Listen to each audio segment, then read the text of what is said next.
Inicialmente, queremos agradecer aos nossos patrocinadores, Gerdau, Itaú, Souza Cruz. Agradecer aos nossos apoiadores, CNI, Confederação Nacional da Indústria, Crown Embalagens, Petropar, Geração Futuro.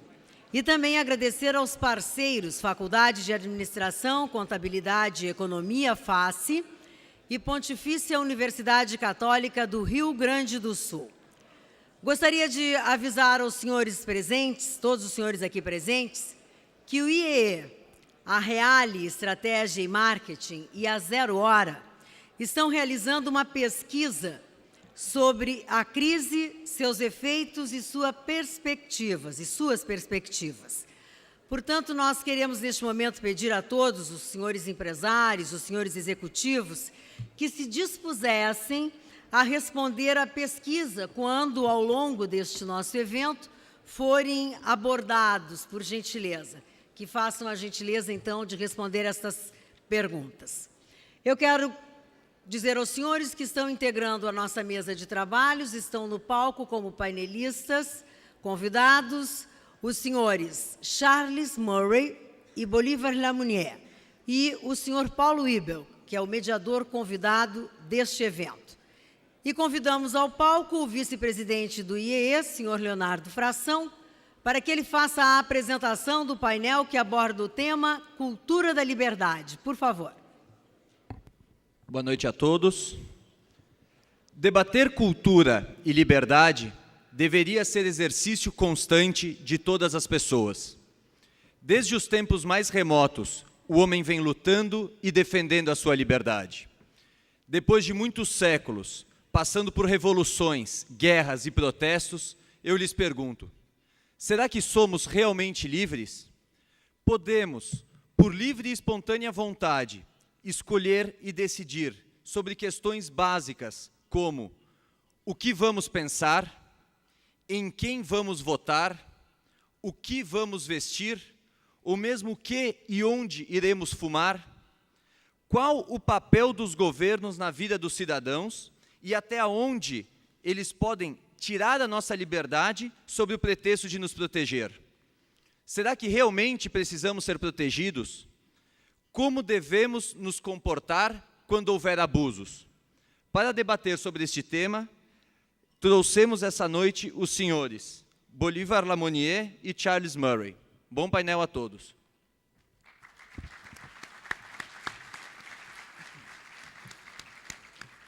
Boa noite. Antes de passarmos a palavra aos nossos convidados, eu gostaria de informar que este painel vai durar 1 hora, sendo que 20 minutos para cada um dos painelistas e depois 20 minutos para o debate.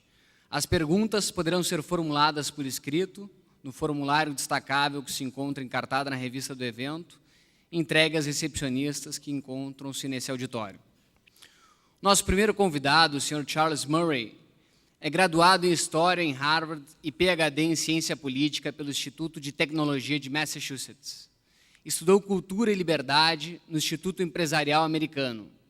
Na década de 70, trabalhou para o Instituto Americano para a Pesquisa AIR, uma das maiores organizações privadas de pesquisas em ciências sociais, se tornando cientista-chefe. Antes de entrar para o Instituto, Murray passou 6 anos na Tailândia, no início como voluntário das Forças de Paz e depois como pesquisador em áreas rurais do país. Portanto, é com muita honra que convidamos o Sr. Charles Murray a fazer o uso da palavra. Muito obrigado.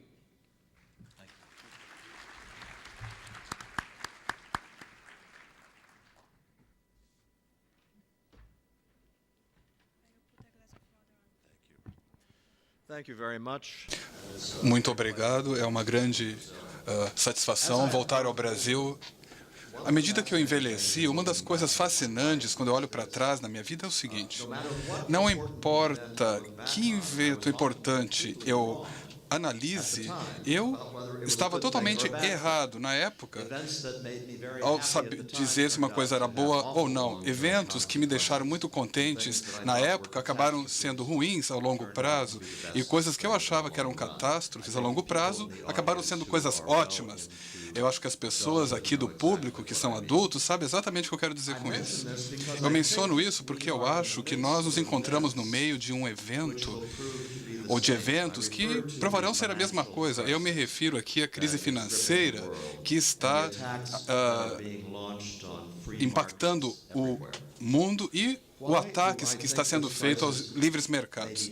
Por que eu acho que essa crise é exatamente o que precisamos? Porque nas últimas 2 décadas, muita gente que disse que eram a favor da liberdade, na verdade, só estavam defendendo o enriquecimento e confundiam a oportunidade de ficar rico com liberdade. E nesse processo, eu acho que aqueles de nós que acreditamos na cultura da liberdade, como definida por pessoas como John Locke e Adam Smith, e Friedrich Hayek e Milton Friedman, acabamos ficando preguiçosos. Muitas vezes a gente deixou a atração do mercado livre fazer o trabalho por nós e nos esquecemos de garantir que os novos convertidos ao livre mercado entendessem que a economia é apenas uma parte pequena da liberdade. Sim, numa sociedade livre, as pessoas têm a oportunidade de enriquecer, e isso é algo bom. Mas isso é um dos efeitos colaterais da liberdade, como os mercados livres são apenas um dos muitos elementos valiosos de uma sociedade livre. Os motivos pelos quais uma sociedade livre é algo maravilhoso têm a ver com a natureza e a cultura da liberdade, que é o tema desse fórum. Hoje eu gostaria de falar sobre a cultura da liberdade. É uma visão pessoal que vai ser diferente da sua visão em certos pontos, e eu devo acrescentar que falo especificamente como cidadão dos Estados Unidos, preocupado com o futuro do meu país. E eu deixo a critério de cada um de vocês para decidir o que eu digo aqui é relevante e se aplica ao Brasil. Historicamente, os Estados Unidos têm sido o líder do governo limitado. Nós não temos sido o modelo perfeito de forma alguma, mas nos destacamos porque o alcance do governo federal nas vidas das pessoas, no cotidiano das pessoas, era muito pequeno. Está claro agora que o presidente Obama é um social-democrata na tradição europeia e que vai buscar fazer com que os Estados Unidos siga o modelo europeu. E com o modelo europeu, eu quero dizer uma economia muito regulamentada e um estado do bem-estar social que se expande e que chega a todo aspecto da vida. A primeira pergunta a ser feita é a seguinte: por que isso é tão ruim? O modelo europeu tem funcionado de muitas formas e eu adoro ter a oportunidade de ir a Estocolmo, ou Amsterdã, ou Paris, ou Roma. Quando eu chego lá, as pessoas com as quais eu converso não parecem estar sofrendo sob o jugo de um sistema malévolo, bem o contrário. Há muita coisa a se gostar da vida cotidiana na Europa. E vocês devem levar isso em conta quando eu falar de coisas não tão boas assim sobre a Europa. O modelo europeu é ruim, na minha opinião, porque ele não está adaptado ou não é bom para a forma como as pessoas prosperam. Ele não é bom para a felicidade humana.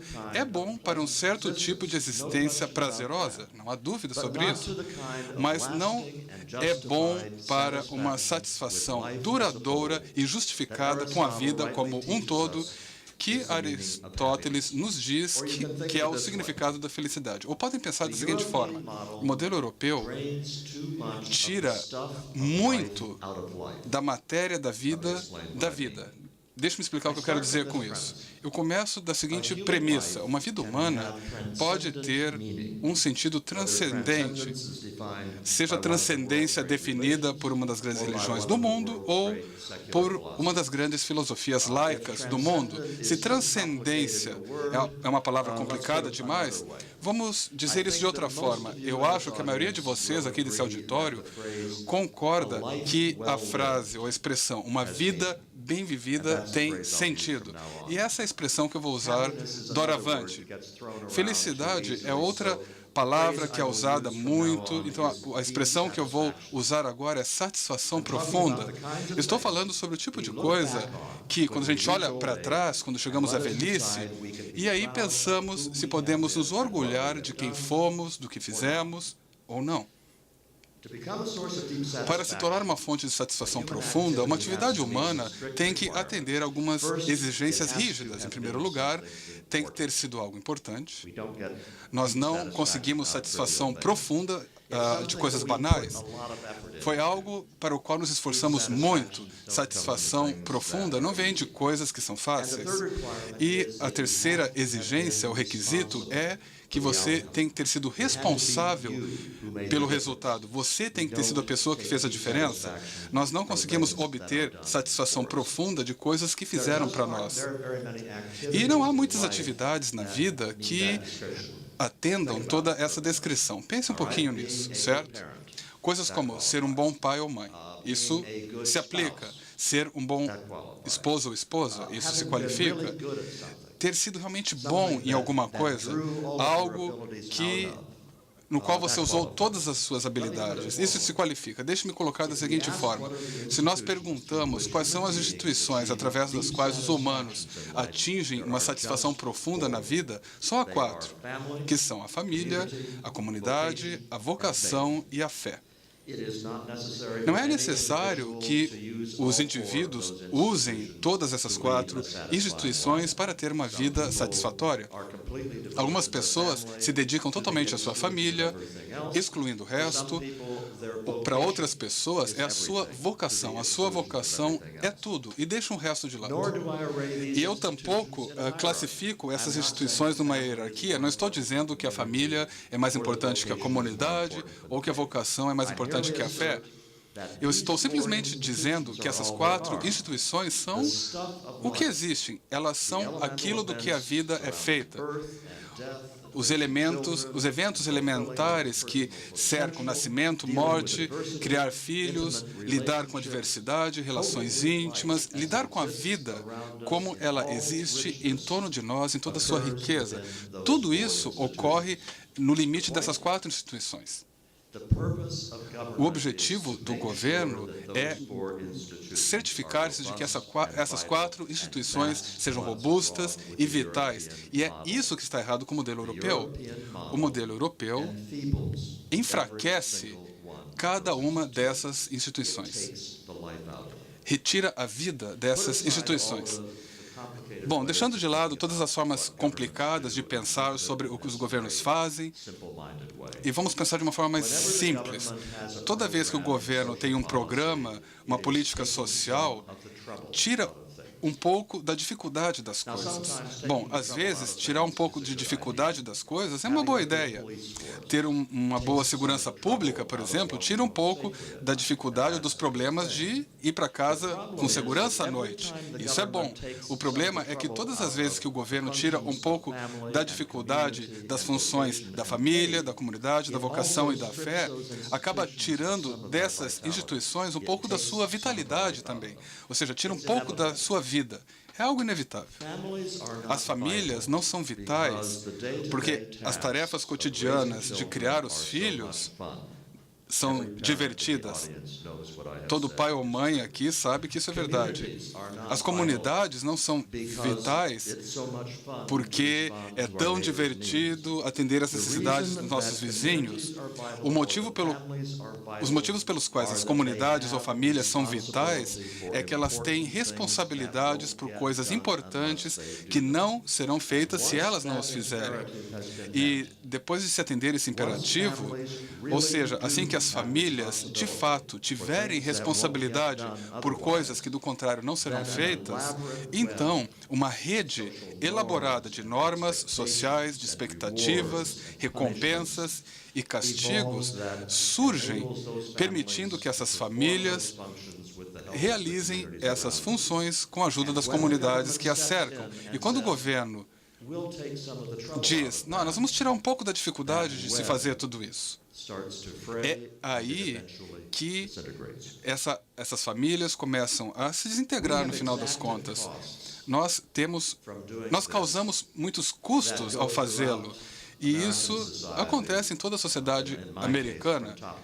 E, no meu caso, de cima a baixo, quando nós retiramos as responsabilidades das famílias e das comunidades de baixa renda nos Estados Unidos, nós acabamos vendo o colapso das famílias.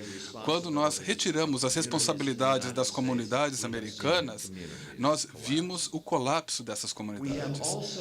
Além disso, nós causamos problemas sobre os quais muitas vezes não pensamos. Por exemplo, quando nós tiramos a responsabilidade de criar um filho, nós tornamos a vida muito difícil para um homem que tem um trabalho chato, tedioso, mas que também sustenta seus filhos e a sua esposa. Ele deveria ter satisfação de cuidar e sustentar a sua família. Ele deveria ser elogiado pelos outros. Mas, numa cultura de liberdade, ele consegue obter essa satisfação e é elogiado, não porque o programa do governo diz que isso deve ser feito, mas porque uma sociedade livre depende do comportamento das pessoas dessa forma. Numa cultura de liberdade, as pessoas elogiam outras pessoas que agem de forma responsável e menosprezam as pessoas que são irresponsáveis. E isso é bom, é assim que deveria ser. Quando você retira essas responsabilidades, a pessoa que tem um emprego ruim e que, no entanto, com esse emprego sustenta a sua família, ele muitas vezes é tratado como um tolo. Por que ele está fazendo esse trabalho tão ruim? Ele podia procurar outro emprego. Bom, o que eu estou querendo dizer não é só teoria. Isso é o que aconteceu quando o Estado do bem-estar social se expandiu para as comunidades carentes nos Estados Unidos. Mas não se trata apenas das pessoas que estão na base da sociedade, não são elas a minha única preocupação. Quando a cultura da liberdade desaparece, isso afeta a todos, e por isso temos que analisar muito bem a Europa, porque a Europa é o rumo que estamos tomando se assumirmos o modelo europeu. Se nós passarmos pela Suécia rural, como eu fiz há alguns anos, em toda a cidade há uma bela igreja luterana, com ótima manutenção, no entanto, vazia, inclusive aos domingos. Na Europa, a instituição da fé foi destruída por um Estado que apoia a religião financeiramente e que tira um pouco das dificuldades de manutenção das igrejas. A Europa Ocidental se orgulha das políticas a favor das crianças, dando bolsas à criança, creches gratuitas e licença maternidade longa. Nesses mesmos países, as taxas de nascimento são baixíssimas e as pessoas casam cada vez menos. A instituição da família tem sido destruída. Nesses mesmos países, os empregos são muito protegidos pelas leis governamentais e os benefícios obrigatórios são abundantes, com pouquíssimas exceções. Esses também são os países nos quais o trabalho é visto como um mal necessário e onde a proporção de pessoas que dizem que adoram o seu trabalho são as menores. Ou seja, a instituição da vocação também foi destruída. O que está acontecendo? Bom, vamos chamar isso de síndrome da Europa. Há um ano, eu dei uma palestra em Zurique, na Suíça, onde falei essas mesmas coisas. E algumas pessoas do público vieram até mim depois da palestra e disseram que a expressão "uma vida bem vivida", na verdade, não significava nada para eles. Eles estavam se divertindo muito com seu atual parceiro sexual e com a sua nova BMW e com a sua casa de férias em Maiorca e não achavam que houvesse algo a ser preenchido nas suas vidas. Foi fascinante ouvir isso, mas não foi surpresa. Isso está em consonância com os relatos jornalistas e acadêmicos dessa mentalidade que se espalha pela Europa. E a mentalidade é mais ou menos a seguinte: Os humanos são uma coleção de substâncias químicas que são ativadas e que, depois de um certo tempo, se desativam. E o propósito da vida seria passar esse meio tempo da forma mais prazerosa possível. Se esse é o propósito da vida, então o trabalho não é um meio de realização pessoal, mas algo que interfere com esse bem maior que seria o lazer. Se esse é o propósito da vida, por que ter um filho? Quando as crianças causam tanto problema, e para que servem as crianças afinal, não é? Se esse é o propósito da vida, por que se preocupar com os vizinhos? E se esse é o propósito da vida, qual poderia ser o atrativo de uma religião que diz o contrário? A mesma autoabsorção em passar a vida da forma mais prazerosa possível explica por que a Europa se tornou um continente que não comemora mais a grandeza. Quando a vida é uma questão simplesmente de passar o tempo, o conceito de grandeza é irritante e ameaçador. O que explica a impotência militar europeia? Eu estou simplificando, mas isso tem que fazer parte de tudo isso. Se o objetivo da vida é passar o tempo da forma mais prazerosa possível, o que pode valer a pena? Por que pode valer a pena morrer? Eu fico espantado com o passado europeu, que torna o presente europeu ainda mais desanimador. E a gente deveria prestar atenção no que acontece lá, pois todos os elementos dessa síndrome europeia, eu lhes digo, está começando a infiltrar a vida americana também. Isso tudo é muito deprimente para pessoas que não gostam do modelo europeu, porque parece que o mundo rejeitou a cultura da liberdade, como a Europa parece ter rejeitado a ideia de uma vida bem vivida não é tão importante quanto uma vida de forma prazerosa. Mas eu acho que nós que acreditamos na cultura da liberdade e que ela é essencial, temos a história do nosso lado. E eu gostaria de finalizar com alguns motivos otimistas para pensar dessa forma. O século XX foi um século muito estranho, repleto do início ao fim com ideias estranhas. Durante alguns anos, eu tive uma metáfora na minha cabeça. Adolescência. Aqueles anos, mais ou menos dos 13 ao 20, que são anos tão difíceis. São difíceis tanto para os adolescentes quanto para os seus pais? Bom, eu acho que a adolescência é parecida com a experiência do século XX. A ciência do século XIX, de Darwin e a Freud, ofereceu uma série de golpes às formas do pensamento que os humanos tinham sobre a vida humana, já há séculos. Os humanos, como os adolescentes, perderam algumas das simplicidades confortantes da infância e ficaram expostos a um conhecimento mais complexo do mundo. E os intelectuais do século XX reagiram exatamente da forma como os adolescentes reagem quando acham que descobriram que seu pai e a mãe são totalmente fora de moda. Eles acham que os adultos estão errados em relação a tudo. No caso dos intelectuais do século XX, é como se eles tivessem decidido que se Darwin estava certo, então Tomás de Aquino não vale mais a pena ler. E se Freud estava certo sobre a mente inconsciente, então a ética de Aristóteles não valia mais a pena ser lida. O bacana sobre a adolescência é que ela é temporária e eu acho que estamos começando a nos tornar adultos. Eu acho que muitas das perguntas que os humanos fazem sobre a sua existência já não estão mais sendo respondidas de forma satisfatória por algumas das principais ideias do século XX. Não é surpresa que partimos rumo ao estado do bem-estar social no século XX. Faz parte da natureza humana seguir o caminho fácil, se o caminho fácil nos é oferecido. Mas, felizmente, também faz parte da natureza humana dos adultos pensar o que é uma vida bem vivida. E, neste caso, esta verdade é que, para que uma vida tenha sentido, a vida deve ser gasta fazendo coisas importantes, desafiadoras, assumindo responsabilidade por elas. Parte de sair da adolescência do Homo sapiens seria, então, uma redescoberta dessa verdade. E na Europa também. Eu acho que a crise financeira, de muitas formas, facilita que isso seja feito. Eu acho que nós, recentemente, estivemos obcecados com o aumento da riqueza e com os brinquedinhos caros que a gente pode comprar com a riqueza. E talvez essa crise financeira nos faça repensar de forma saudável as nossas prioridades.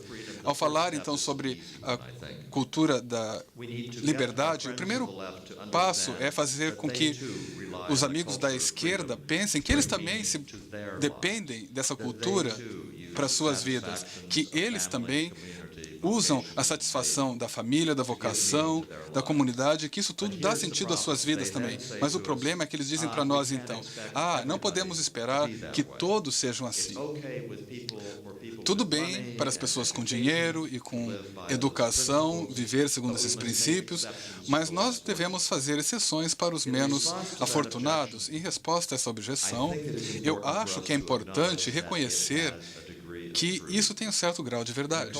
Em uma cultura da liberdade, é fácil para os nossos filhos, que receberam todo tipo de vantagem, acabar crescendo e tendo vidas satisfatórias. É muito mais difícil se você é pobre, tem pouca educação e poucas oportunidades. Então, eu acho que aqueles de nós que defendemos a cultura da liberdade, precisamos responder de forma entusiástica a coisas como educação a todos e uma abundância de oportunidades para que as pessoas realmente consigam aproveitar as suas habilidades. Isso pode ser feito sem destruir a cultura da liberdade. A educação é um bem público clássico e podemos expandir isso com verbas governamentais e com consciência clara. E há outras medidas que podem ser tomadas também. Mas eu estou simplesmente dizendo que nós temos que responder à esquerda sendo responsáveis por aqueles que são menos afortunados ou menos privilegiados. No entanto, não podemos deixar que a esquerda diga que a liberdade não é algo de que todos precisam. Nós não vamos atingir o próximo grande movimento rumo à liberdade prometendo redução de impostos.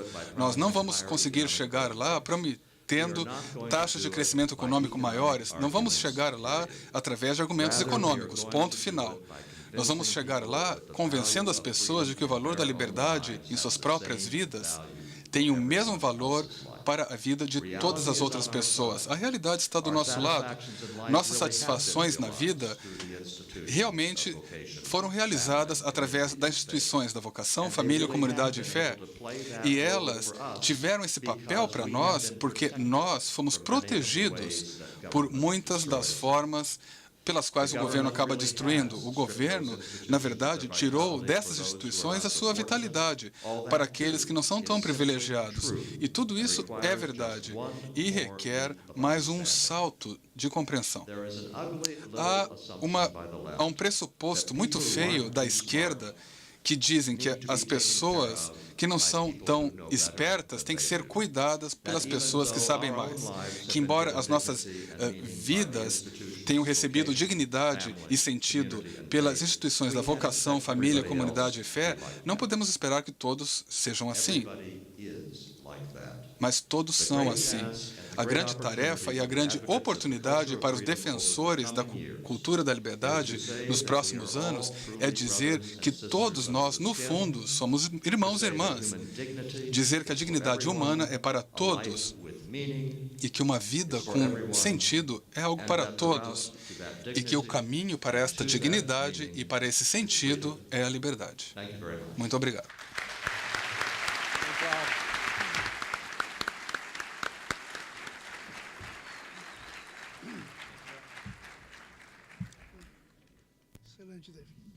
Agradecemos a participação inicial do Sr. Charles Murray e, a seguir, ouviremos o Sr. Bolívar Lamounier. O Sr. Bolívar Lamounier é diretor da Augurium, Análise, Consultoria e Empreendimentos.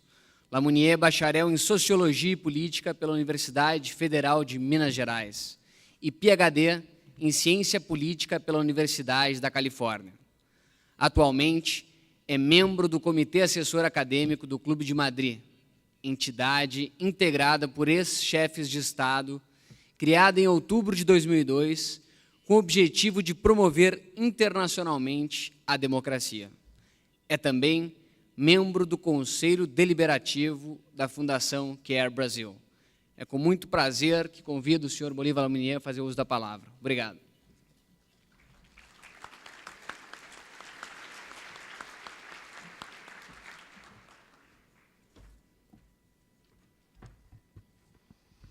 Obrigado. Boa noite a todos. Grande prazer participar dessa 22ª edição do Fórum. Estou aqui vivendo uma experiência realmente emocionante de ver um nível tão extraordinário de organização para debater ideias no Brasil, num momento até de pessimismo. Eu acho que tudo isto me reconforta e me anima a tentar fazer uma contribuição, mínima que seja, a esse debate. Eu gostaria de, a propósito do tema, cultura da liberdade, eu começaria fazendo uma afirmação talvez arrojada, mas entendo que a cultura moderna é uma cultura de liberdade, toda ela. Os países que tentaram cercear a liberdade até o limite do possível, os regimes totalitários, sempre apelaram para mitos passadistas, para fantasias românticas do passado. No nazifascismo na Alemanha, com ideais românticos da antiga e imaginária Alemanha. No caso do comunismo soviético, aquela mistura de um Rousseau um pouco entortado com o despotismo oriental. É uma tentativa de entrar no mundo moderno com ideias antimodernas, com uma recusa total e absoluta da modernidade. Então, como condição necessária para a liberdade, eu diria que é a própria modernidade, são as ideias do mundo moderno que fazem isto. Agora, é claro que isso não diz o suficiente, é preciso nós estudarmos um pouco mais, fazermos comparações entre países, verificar algumas diferenças importantes para começarmos a entender em que consiste uma cultura de liberdade, o que pode ameaçá-la e o que nós podemos fazer para preservá-la. No Brasil, e acredito que as minhas observações são razoavelmente válidas para toda a América Latina, no Brasil nós temos uma resposta quase que automática. Quando nós perguntamos por que o Brasil não anda, por que nós não progredimos, por que nós não nos modernizamos, surge uma resposta: é a cultura. Mas qual cultura? É a cultura da colonização, é a colonização portuguesa, é a Península Ibérica. Então, nós imediatamente respondemos dizendo que a resposta está no passado. São os grilhões do passado que nos aprisionam e nos impedem de prosseguir na nossa marcha ascensional para o desenvolvimento político, social, cultural. Eu queria, sem poder me deter no tema, chamar rapidamente a atenção de todos, se é que é necessário, para a extrema fragilidade deste argumento. Ainda que esta explicação fosse razoável para algo que está 5 séculos atrás, é necessário que nós tenhamos alguma explicação de como essa matriz, esse DNA maléfico, foi se reproduzindo, se mantendo e se transformando a ponto de se manter efetivo, a ponto de se manter um grilhão no presente, 5 séculos depois. Em vez de 2 ou 3 milhões de pessoas habitando o país, nós temos 200 milhões. Em vez de uma economia rural atrasada, escravocrata, nós temos uma nação semi-industrial, mas nós continuamos, como reflexo condicionado, a tentar entender as coisas através do passado remoto, porque parece confortável, né? Parece que a explicação fecha e nos dá um certo conforto. Nós entendemos porque é tanto mal em volta que ele deve ter uma causa assim abrangente que o mantenha por tanto tempo. A resposta fácil, mas, como eu acabei de dizer, provavelmente muito errada. Poucas semanas atrás eu causei um certo escândalo numa entrevista de jornal, escândalo involuntário, quando perguntado sobre a questão da corrupção no Brasil, eu disse: eu acho que tem muito pouco a ver com o passado, tem muito mais a ver com o presente e com o futuro. A corrupção aumenta porque a riqueza aumenta, porque a riqueza móvel aumenta, a riqueza que a pessoa pode ambicionar aumenta, porque a facilidade de assambarcar riqueza alheia de outros ou do poder público aumenta. Então, o atrativo, a sedução da corrupção também aumenta e aumenta as oportunidades.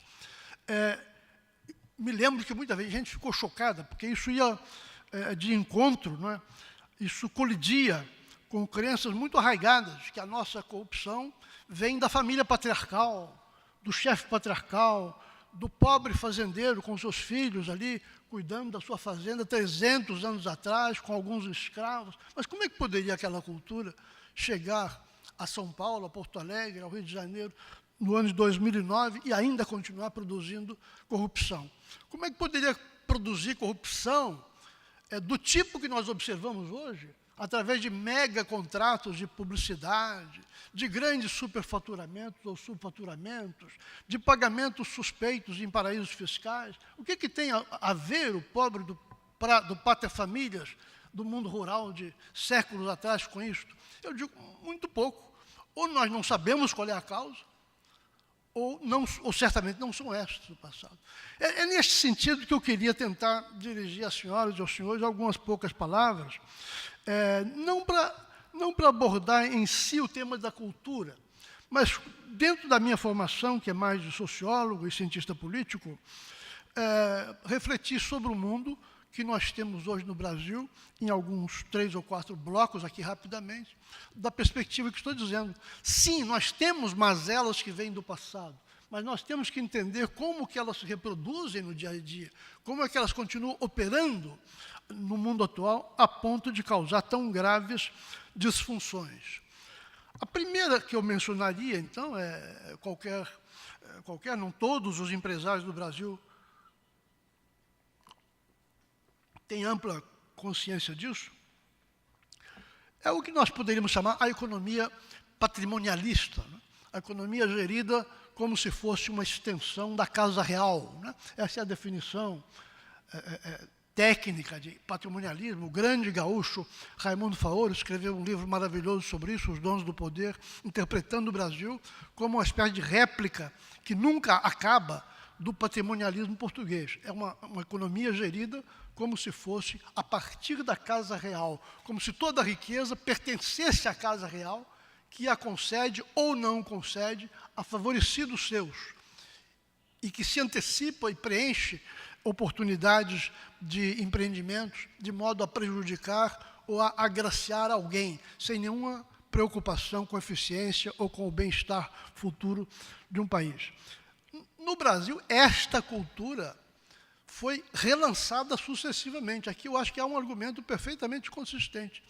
O nosso desenvolvimento, a nossa modernização econômica, paradoxalmente, se deu dentro de um encaminhamento, uma embocadura política patrimonialista, né?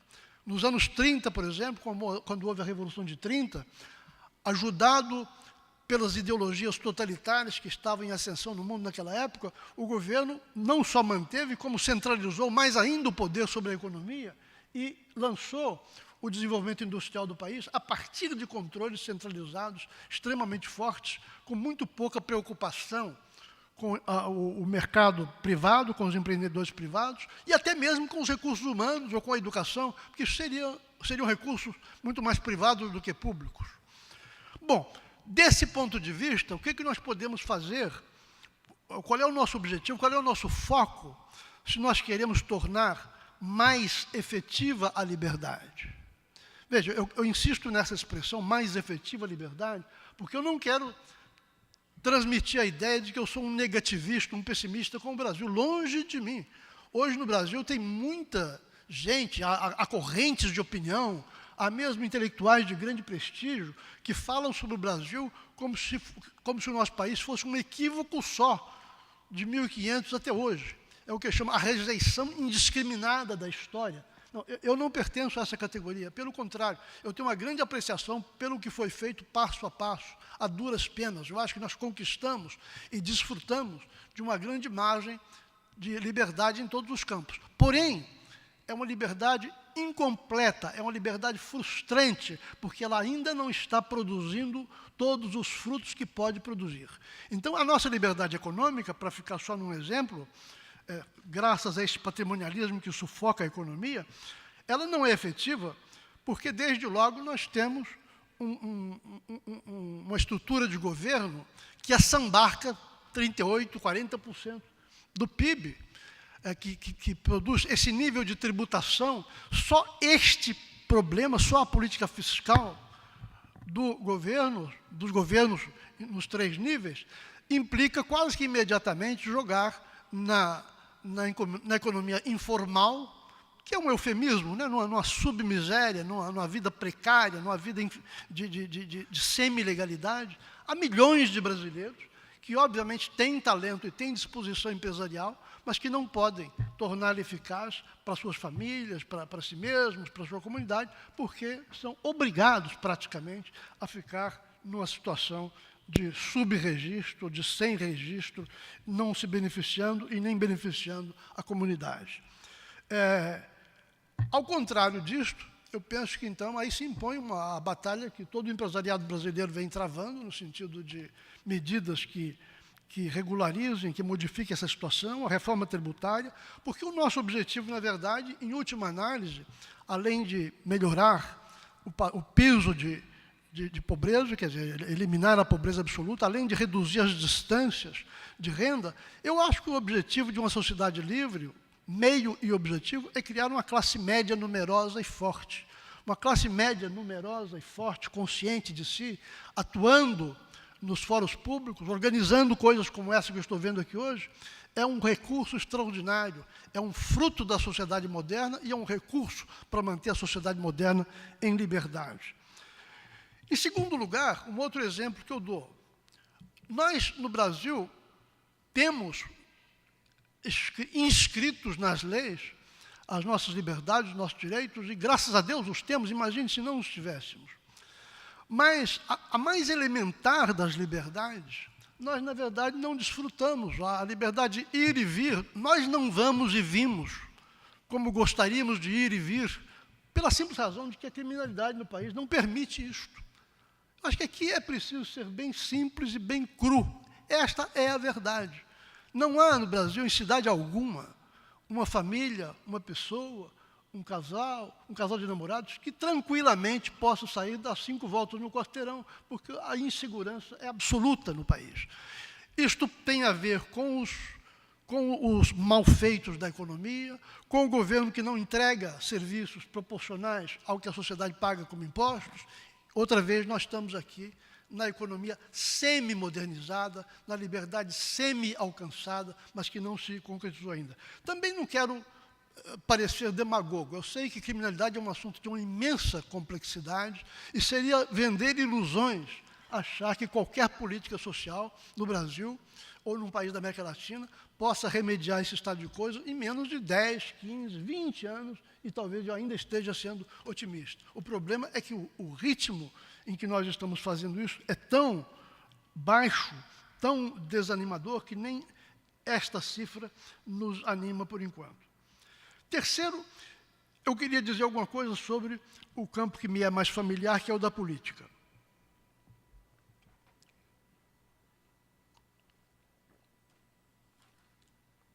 Ao contrário da corrente de pensamento a que eu me referi, falando na rejeição ingênua, a rejeição indiscriminada do passado, eu quero dizer que eu penso justamente o contrário. Eu acho que o Brasil é um milagre político. Manter esse território unido foi um milagre político, um milagre de habilidade política. A Constituição de 1824, que nos tirou do absolutismo português e nos colocou num Estado representativo, é claro, com muita farsa, muita comédia, muita corrupção, mas tirou do absolutismo e colocou no Estado representativo. No exato momento em que esta mudança estava se processando na Europa. Não pensem que a Europa se adiantou muito ao Brasil nesse particular. Bom, isto foi um momento de genialidade política que nos rendeu belos frutos nesses 200 anos.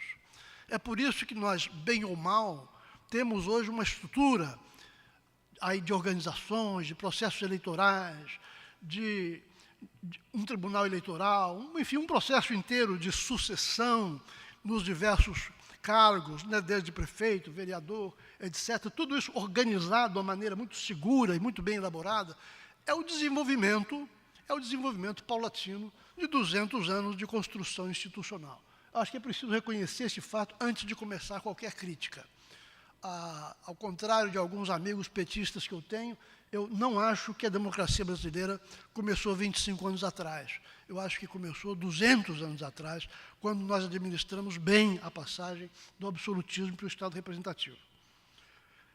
É sempre bom lembrar que a maior maravilha da antiguidade, que foi o Império Romano, que operou verdadeiros milagres nos mais variados campos, uma das razões principais de ele não ter sobrevivido e ter decaído é que ele não conseguiu jamais resolver um problema político fundamental, ter uma regra de sucessão. Nunca houve no Império Romano uma regra de sucessão que fosse acatada e que funcionasse para a sucessão dos imperadores. Não ter uma regra de sucessão estabelecida é quase o mesmo do que não ter nenhuma instituição política, porque esta é a regra fundamental do sistema político. Nós temos dado provas de que tivemos 2 ditaduras, mas elas mais validaram o meu argumento do que invalidaram, porque quando elas terminaram, os processos que nós já conhecíamos de eleições, de sucessões eleitorais, foram restabelecidos. Então, o que saiu do caminho foram as ditaduras, não foi a gradual evolução das instituições representativas e sucessórias. Esse, então, é um campo que eu acho que, ao contrário de um negativismo muito forte que eu sinto na sociedade hoje, eu penso que nós deveríamos louvar como um resultado lento, etc., porém cumulativo, de imensa importância. Em vez de destruir instituições, nós temos que construir instituições. Por falar em destruir instituições, eu quero fazer minhas as palavras, se não me engano, do Paulinho Weber, que hoje fez referência à famigerada proposta de lei de cotas raciais. Isto é como começar a destruir uma instituição. A instituição brasileira nessa área significa não ter instituição nenhuma. Deixa que as coisas se resolvam. Elas estão se resolvendo. Nós não precisamos estabelecer uma distinção onde há um gradiente, N matizes de cor, nós vamos estabelecer uma diferença. Aquele é preto, este é branco, este é pardo. E colocar isso declarado. Vamos criar no direito brasileiro a figura da raça como base de política pública. Esta é a proposta que, em péssimo momento, o presidente da República enviou ao Congresso, e eu realmente ficaria feliz se cada pessoa neste auditório escrevesse para o seu senador e pedisse o combate dele a esta legislação.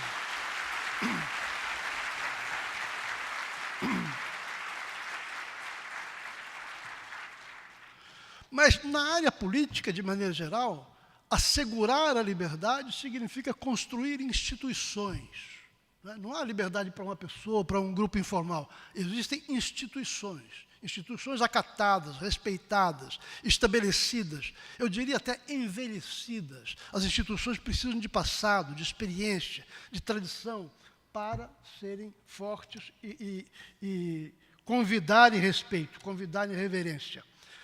Isso nós, bem ou mal, temos feito, mas eu penso que, neste momento do Brasil, nós temos motivos para preocupação.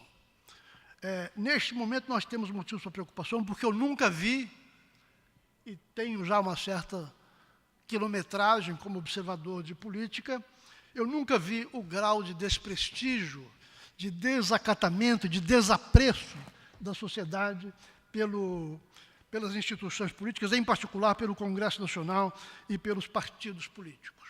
Chega a me preocupar muito.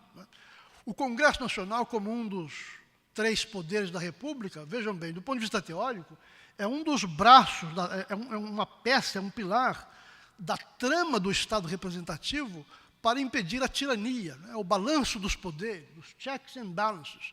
Ora, um Congresso no grau de desprestígio em que se encontra hoje, se nós estivéssemos, graças a Deus não estamos, se estivéssemos num momento tumultuado da vida brasileira, com ameaças de golpe militar, o que é que esse Congresso, nessa situação, nos protegeria? Eu acho que um jipe, 4 soldados, fecharia o Congresso, no grau de desprestígio em que ele se encontra. Então, isso é muito preocupante. E onde é que está a raiz do problema?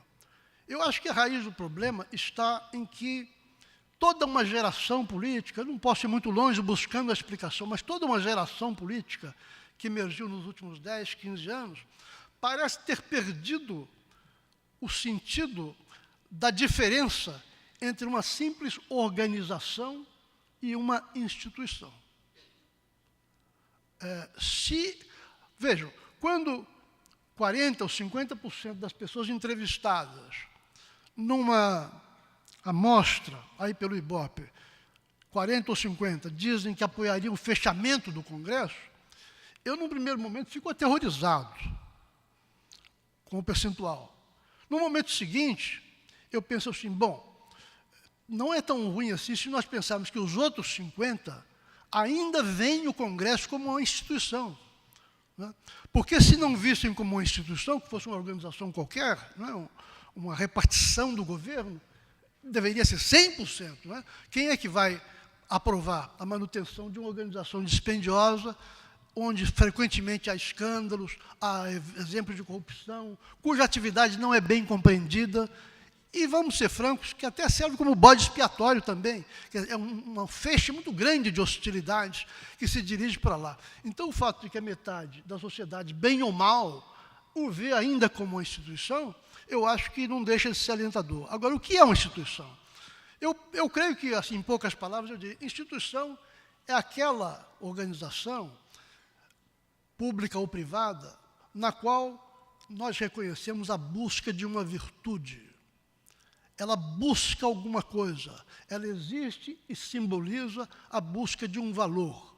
No caso de um legislativo, a manutenção da liberdade, o equilíbrio dos poderes, a legalidade, tudo que diz respeito a uma sociedade democrática e civilizada. No momento em que isto se perde e é ofuscado por uma série de mazelas, de escândalos, de pequenas operações pessoais ou de grupos, é claro que a ideia de virtude desaparece, com ela desaparece a ideia de instituição, e nós começamos a ir para o mato sem cachorro. Eu sempre que faço palestras, eu fico muito preocupado. Eu tenho muito medo de que apareça alguém mais pessimista do que eu. Isso me incomoda muito, eu tenho uma necessidade obsessiva de ser o mais pessimista da mesa. Fiquei muito contente de ver que o professor Murray não me desafiou neste quesito. Ele foi bastante...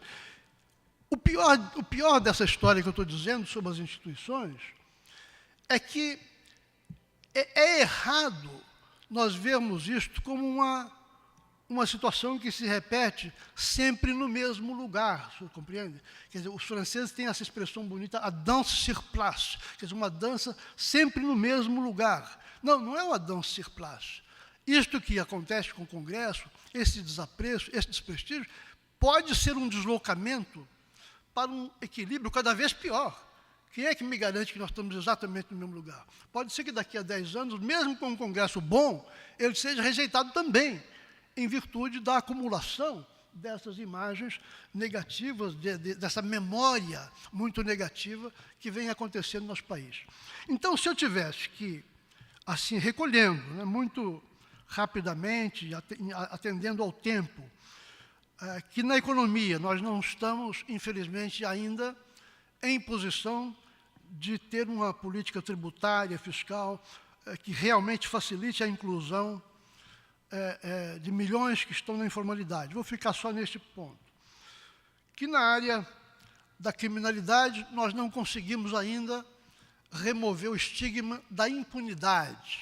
Enquanto houver o estigma da impunidade, haverá um estímulo à criminalidade e essa roda amaldiçoada tenderá a prosseguir. E na área política, enquanto estes mecanismos, né, que, a meu ver, se agravam, continuarem a operar, nós teremos muitos motivos de preocupação com a liberdade do nosso país. Muitos, infelizmente. O que nós podemos fazer? Eu concluiria dizendo duas coisas muito simples. seria muito fácil para mim dizer por que nós não temos um fórum como este em cada capital do Brasil, né? Mas é claro que é difícil realizar isso. Isso aqui é Porto Alegre, uma cidade evoluída. Mas se nós pudéssemos aspirar, dentro de 4, 5 anos, a que 5% dos eleitores brasileiros tivesse uma consciência de debates como este, nós já estaríamos dando um passo muito importante à frente. 5% do eleitorado são 6,5 milhões de pessoas, distribuídas no Brasil inteiro, as pessoas da classe média, de condição educacional mais alta, de alguma forma de liderança, enfim, seja lá quem for. Ao menos se informarem da discussão, ao menos saberem que há um problema sendo discutido, dando tempo para que cada um forme a sua opinião. Acho que já seria um passo adiante muito importante. A segunda coisa, o segundo ponto, e aqui eu termino, é, digamos assim, uma peça que eu conservo com muito carinho, que é mais de natureza ética. Eu acho que quem quer tentar melhorar um país, quem quer lutar por reformas, quem quer lutar pela liberdade, pela cultura da liberdade, tem que deixar de lado, de uma vez por todas, a preocupação com o tempo. As coisas não vão acontecer em poucos dias, ou poucos meses, ou poucos anos. Provavelmente não vão acontecer no horizonte das nossas vidas biológicas.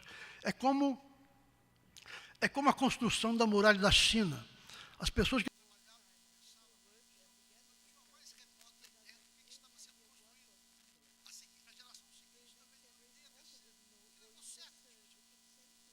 então, a obra completa nós não vamos ver. A atitude, então, ética, de engajamento numa construção como essa, tem que ser completamente desprendida da ideia de resultados para nós, para a nossa vida pessoal, para os nossos filhos e netos. Para esses, provavelmente, nós não vamos ver, mas isso não deve diminuir o nosso empenho em fazê-lo, porque é do bem comum e é do bem do Brasil. Obrigado a todos.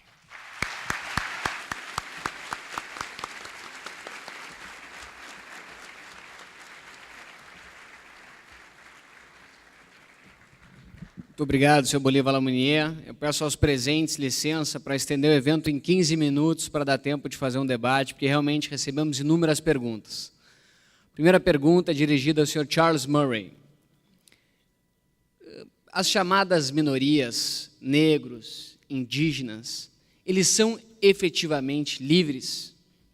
E num regime democrático, a maioria tem poder ilimitado?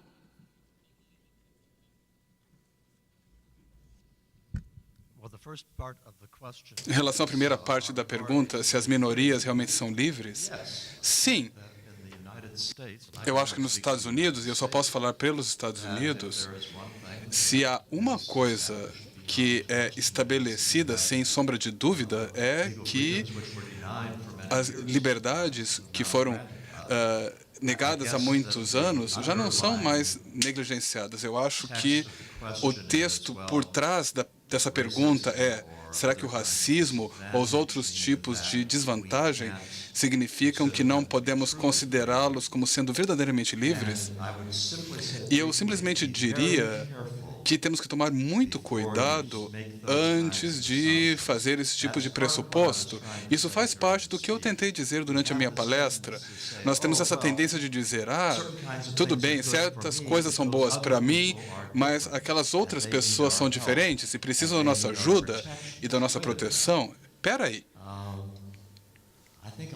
Eu acho que muitos dizem, deixe-me viver a minha vida e eu vou cuidar de mim, muito obrigado.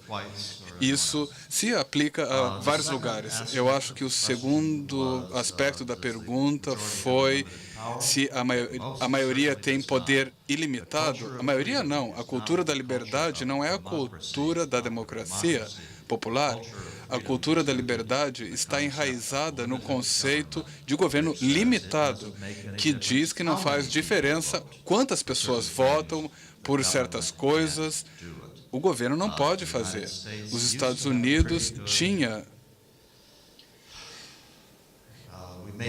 Bom, nós não saímos muito bem nessa ideia antes, mas hoje em dia, ou nas últimas décadas, não temos nos saindo tão bem assim nesse sentido. Próxima pergunta dirigida ao senhor Bolívar Lamounier. O senhor comentou sobre a economia patrimonialista, da qual decorre o nepotismo, a concessão de privilégios. No Brasil, é possível combater isso aí? E, se com o aumento do Estado, dos tentáculos do governo, não vai aumentar as oportunidades para que esse patrimonialismo, essa busca por corrupção, por desvios, também não aumente?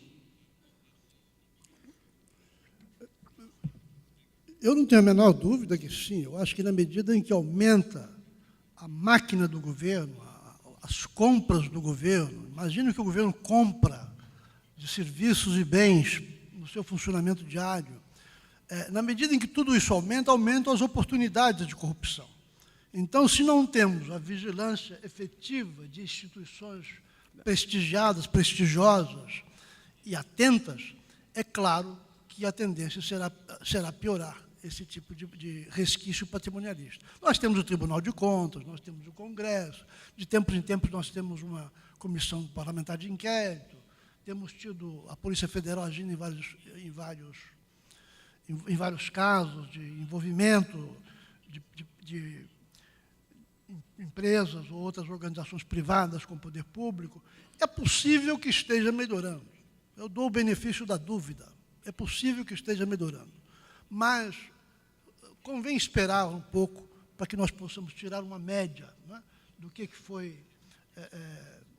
fogo de artifício e o que foi realmente investigação e desejo de coibir essas práticas.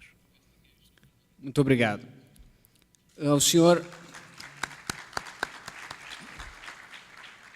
Próxima pergunta dirigida ao senhor Charles Murray. Os fundamentos morais do capitalismo possuem alguns dilemas paradoxais, como o consumo excessivo e o utilitarismo que existe. Essas forças devem ser balanceadas ou não?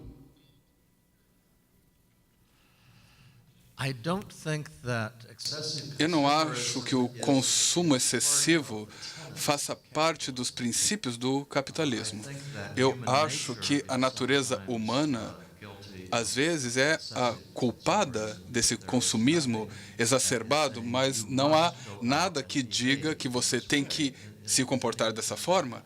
E nenhum dos princípios do capitalismo. Eu acho que a grande coisa em relação ao verdadeiro capitalismo, aos verdadeiros livres mercados, é que eles dependem de um acordo voluntário entre um vendedor e um comprador. E nenhum deles vai fazer juízo moral sobre o outro, desde que essa transação seja realizada de forma honesta. Então, eu não aceito essa premissa por trás da pergunta. O problema não reside nos princípios do capitalismo. Eu acho que, com mais frequência, reside na imposição dos valores de algumas pessoas que têm o poder a obrigar outras a adotar a sua forma de ver as coisas. Obrigado. Eu acho que é isso aí.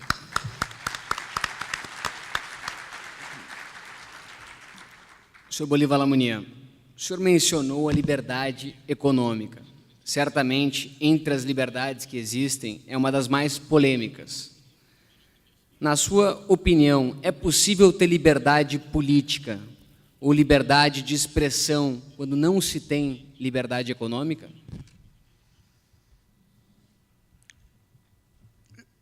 Eu acho que há sistemas que se complementam. Se nós, em vez de pensarmos no indivíduo, pensamos na estrutura da sociedade, do ponto de vista econômico, a liberdade é garantida no capitalismo pela existência de um setor público diferente do privado.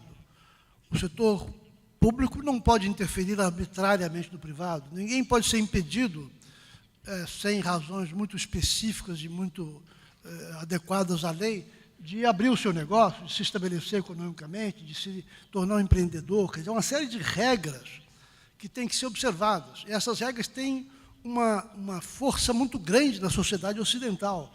Não vai ser da noite para o dia, mesmo na América Latina, onde elas são mais fracas, de que elas vão ser abaladas. Elas, obviamente, têm repercussão na área política. Mesmo que os dois setores existam, mas o setor privado é muito fraco diante do setor público, é o caso do Brasil, então o processo político se torna também estatizado, não é? Ele se torna excessivamente estatal. Aliás, sobre isso eu nem preciso me estender, basta ler o jornal, todo dia tem assim uma espécie de gravitação de políticos em torno do poder executivo, que chega até a ser incômoda do ponto de vista estético, e a causa é, obviamente, essa, é o poder que tem o executivo de interferir, de conceder, de distribuir por vários e vários meios, tanto através da administração direta, como através das estatais, como através de programas sociais. Isso produz votos, produz alavancagem de poder nas regiões, tudo isso. Então, é claro que um sistema enfraquece o outro, se ele não estiver razoavelmente equilibrado. E este é mais ou menos o que eu tentei dizer no início da minha palestra. Esse é o grande problema brasileiro da América Latina. É que nós estamos criando uma democracia, nós avançamos bastante nessa direção, mas nós temos um problema estrutural da sociedade, que é o fato de termos sido criados numa economia a partir do Estado. No Brasil não foi a economia burguesa, como se diz na Europa, que criou o Estado, no segundo modelo, a interpretação tradicional. Não, no Brasil foi o Estado, o governo português, depois o governo independente do Brasil, em forma patrimonialista, que foi criando a economia passo a passo, distribuindo oportunidades, proibindo atividades, liberando outras. Né? Isso ainda hoje há resquícios muito fortes. Muito obrigado. Em que pese tenhamos diversas perguntas, em razão do adiantado do horário, eu vou encaminhar as duas últimas perguntas. A primeira, ao senhor Charles Murray. Na sua opinião, atualmente, nos Estados Unidos ou no mundo, existe de fato liberdade acadêmica, liberdade científica, ou ainda existem alguns temas que são considerados tabus, que são censurados? Bom, eu escrevi sobre um tema considerado tabu há 15 anos, quando eu escrevia sobre certos tipos de diferenças étnicas. E, acreditem, as pessoas realmente tentaram barrar essa liberdade acadêmica de todas as formas. As boas notícias é que eu posso lhes dizer, a partir da minha experiência pessoal, é que não funcionou. E nos últimos 15 anos, o que eu tenho visto é uma disposição cada vez maior entre os acadêmicos de analisar essas questões. Ainda há pressão contra ser polêmico demais? Com certeza ainda há. Mas eu acho que estamos indo no rumo certo. Eu acho que hoje estou assumindo o papel do otimista, não é? Você pode ser o pessimista. Nesse sentido, eu acho que eu tenho provas pessoais de que as coisas agora estão melhores do que há 15 anos. Obrigado. A última pergunta desta noite é ao senhor Bolívar Lamounier. A democracia possui alguns pilares. Entre eles, pode citar a propriedade privada, a liberdade de imprensa, a livre iniciativa, a separação dos poderes, como o senhor mencionou muito bem. Do seu ponto de vista, esses pilares estão ameaçados no Brasil ou não? Eu acho que eles sofrem uma permanente ameaça, que eu já elaborei, de serem insuficientemente consolidados diante de uma máquina executiva, uma máquina de governo que pesa demasiado na sociedade. Isso é uma razão histórica e, de tempos em tempos, há um agravante conjuntural, talvez esteja ocorrendo um agora, que, em termos relativos, quero frisar bem isso, pode ameaçar a importância, a robustez dessas instituições. Eu vejo também, para ser menos tucano, né, eu vejo também algumas ameaças específicas dentro da conjuntura. Alguém mencionou aqui hoje a questão do MST, por exemplo. Eu acho estranho que, numa sociedade democrática, se permita a um movimento recorrer reiteradamente à violência. Porque se recorre reiteradamente à violência, não se pode dizer que foi uma emergência, uma situação que explodiu, uma conjuntura. Não, é um método. Né? Mas como é que pode um movimento ter como método o recurso à violência numa sociedade democrática? Então, eu acho que há algumas ameaças muito sérias que precisam ser levadas em conta. Né? Eu, no atacado, porque eu vi um Brasil muito menos livre do que este, eu sou otimista, mas acho que há razões importantes que requerem o nosso alerta. Muito obrigado.